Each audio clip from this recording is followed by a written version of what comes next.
What you doing, little girl?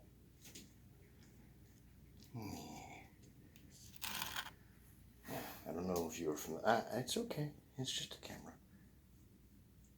Yeah, you're not really that worried.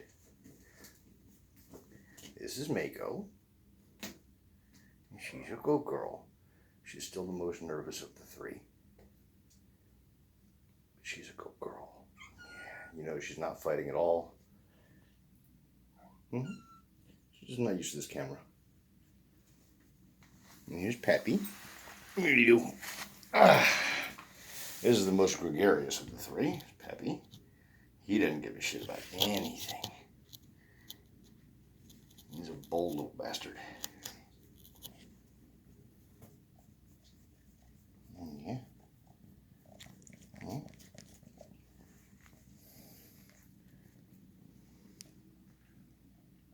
Yours to Pepe. Oh, yeah, Mako. No, you're not Mako. You're Whitetip. Oh, come here. Oh, my goodness. Whitetip's just messing with me. Pepe. Oh, my goodness. What you doing? Oh. Whitetip. How about you come on over here?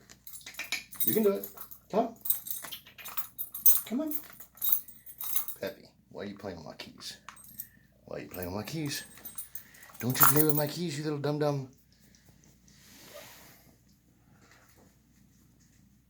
Whitetip, what are you doing? Oh, you're going to attack Mako. Come here, you. Come here, you. Oh, hello. Oh, my goodness. Come here, you. Oh, come here. Oh, you are such a dum-dum.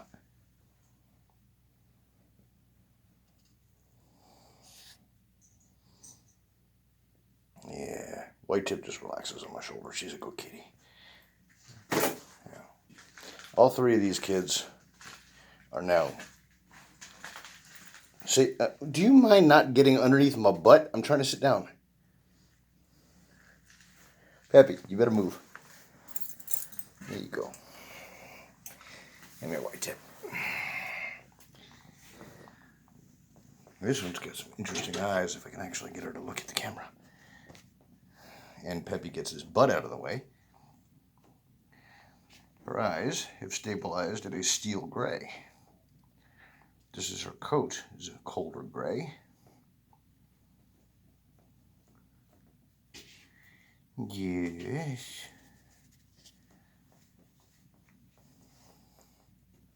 You can see she's in no hurry to get away. So anyway, these guys were feral. I was able to capture them when they were about 7-8 weeks old.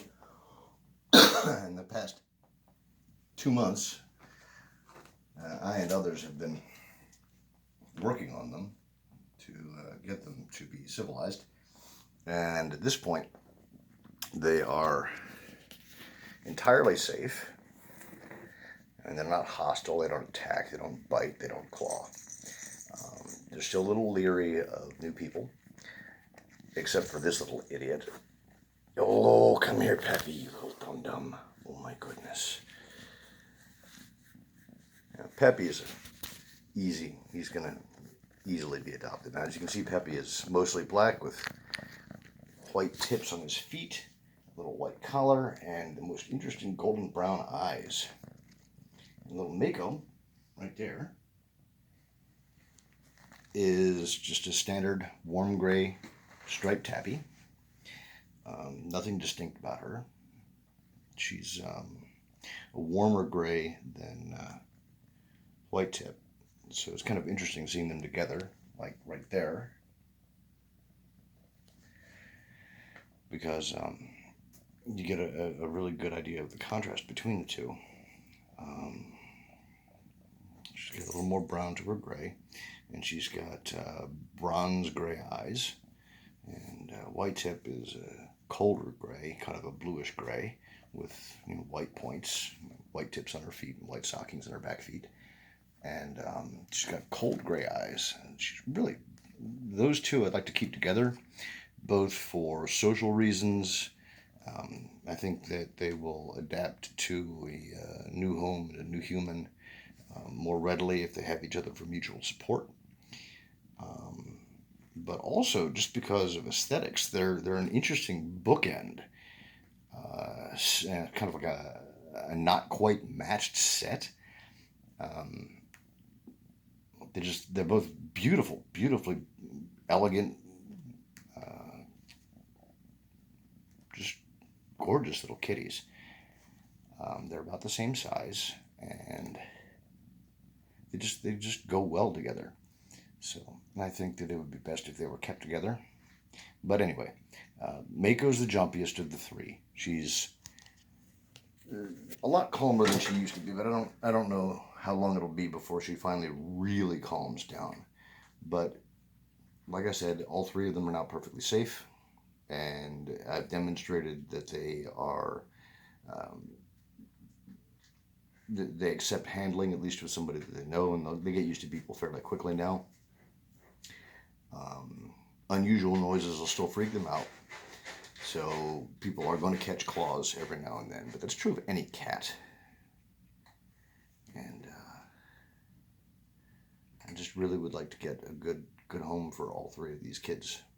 I mean, if it was possible, I'd like to keep all three of them together, but it's really difficult to place cats that are getting this old. Now we're going to be spaying the females and neutering Pepe here. You hear that, Pepe? You little fuzzy yarbles, they're going bye-bye. Yes, they are. But that's not going to bother him any. But we're going to get that done fairly soon before we get any problems with spraying or anything of that sort. And hopefully that'll make it a little easier, since they'll have their rabies shots, their feline distemper. I'm probably going to chip them. So hopefully they'll, just the preliminary necessary medical bills will be paid, so people won't have that to worry about. So it'll make it a little easier, hopefully, to place them with a good, loving human. I really don't want these kids to be barn cats, though that's an option. All right.